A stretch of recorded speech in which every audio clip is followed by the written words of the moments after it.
Layanlah saya. Khairul Azri 19.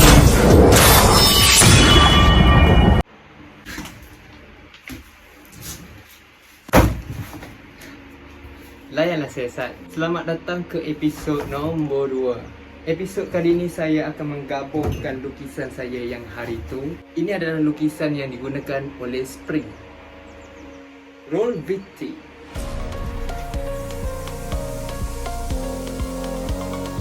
Episod kali ini saya akan menggabungkan lukisan spray ini dengan lukisan kartun. Dan kartun ni sangat familiar dan famous. Mungkin dalam lingkaran 2000 ataupun 90-an pernah layan cerita kartun ni. Nah, di sini.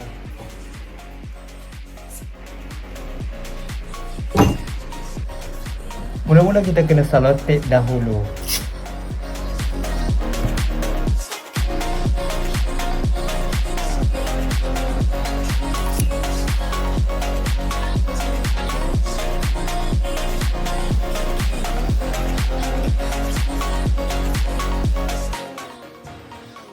Jadi macam ni lah saya nak bagi dia kering.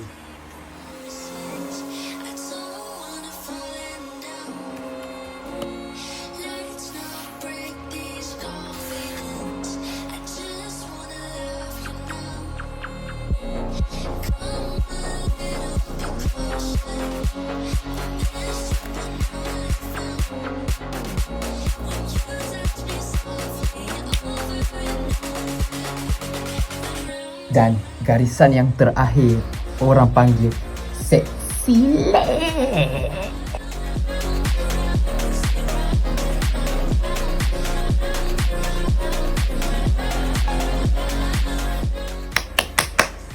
Hah, siap juga.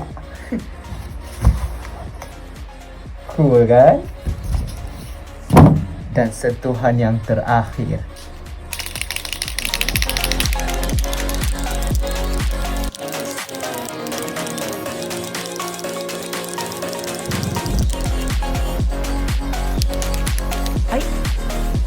Apa salah sampai sini? Lah, sampai sini dah.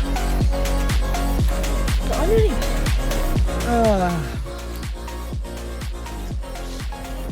Itu je kot untuk episod kali ni. Apalah, nak lukis benda ni pun kocok-kocok sampai kat planet Marih tu. Planet mana tu? Tak elok betul lah. Kalau nak tengok saya buat yang ni pula, nantikan di episod yang ketiga. Rasanya nak lukis apa ya? Saya tahu. Rasanya nak lukis Yasakani no Magatama. Order food you love with Foodpanda.